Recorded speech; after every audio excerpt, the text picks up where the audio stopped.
ಅನೇಕ ಜನ ಕರ್ನಾಟಕ ರಕ್ಷಣಾ ವೇದಿಕೆಯ ಜೊತೆಗೆ ಕಾರ್ಯಕರ್ತರು ಕನ್ನಡಕ್ಕಾಗಿ ಹೋರಾಟ ಮಾಡೋದಕ್ಕೆ ತಮ್ಮ ಜೊತೆಗೆ ಕೈ ಜೋಡಿಸಿದ್ದಾರೆ.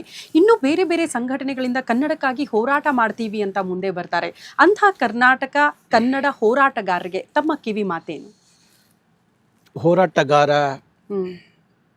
ತನ್ನ ಮಾಡುವ ಕೆಲಸದಲ್ಲಿ ಶ್ರದ್ಧೆ ಇರಬೇಕು, ನಿಷ್ಠೆ ಇರಬೇಕು, ಬದ್ಧತೆ ಇರಬೇಕು, ನಿಜವಾದ ಕಾಳಜಿ ಇರಬೇಕು.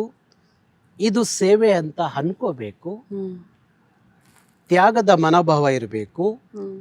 ಅವನು ಮಾತ್ರ ಹೋರಾಟಗಾರ ಅಂತ ಹೇಳ್ಕೋಬಹುದು. ಅದು ಬಿಟ್ಟು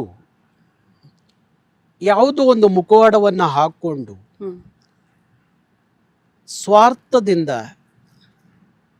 ಈ ಸಮಾಜದಲ್ಲಿ ಜನರನ್ನ ದಾರಿ ತಪ್ಪಿಸಿ, ಭಾಷೆಯ ಹೆಸರಲ್ಲಿ ದಾರಿ ತಪ್ಪಿಸಿರೂ ಅದು ಸರಿಯಲ್ಲ, ಧರ್ಮದ ಹೆಸರಿನಲ್ಲಿ ದಾರಿ ತಪ್ಪಿಸಿರೂ ಅದು ಸರಿಯಲ್ಲ.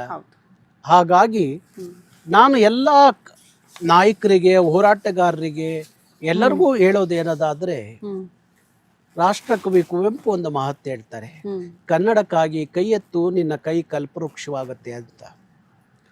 ಅದು ಸತ್ಯ. ಕೆಲವರಿಗೆ ಹಾಗಾದರೆ ಕನ್ನಡಕ್ಕೆ ಕೈ ಎತ್ತಿರೆ ನಮ್ಮ ಕೈಗೆ ಕೋಳ ಹಾಕ್ಬಿಟ್ರಲ್ಲ, ಆ ಪುಟ್ಟಪ್ಪವ್ರ ಮಾತು ಸುಳ್ಳಲ್ವಾ ಅಂತ ಅನ್ಕೋತಾರೆ. ಆದರೆ ಒಂದು ಸತ್ಯ, ನಿಮ್ಮ ಕನ್ನಡದ ಪ್ರೀತಿ, ಕಾಳಜಿ, ಕಳಕಳಿ, ಕಿಚ್ಚು ಇವೆಲ್ಲವೂ ನೈಜವಾಗಿದ್ದಾಗ, ಪ್ರಾಮಾಣಿಕವಾಗಿದ್ದಾಗ, ಸೇವಾ ಮನೋಭಾವದಿಂದ ಇದ್ದಾಗ, ನಿಸ್ವಾರ್ಥವಾಗಿದ್ದಾಗ, ನಿಜಕ್ಕೂ ಪುಟ್ಟಪ್ಪರ ಆ ಕವಿವಾಣಿ ಕನ್ನಡಕ್ಕೆ ಕೈ ಎತ್ತು ನಿನ್ನ ಕೈ ಕಲ್ಪವೃಕ್ಷವಾಗುತ್ತೆ ಅನ್ನೋ ಮಾತು ಸತ್ಯ ಅನ್ನೋದಾದರೆ ನನ್ನೇ ಉದಾಹರಣೆಯಾಗಿ ಇಟ್ಕೋಬಹುದು.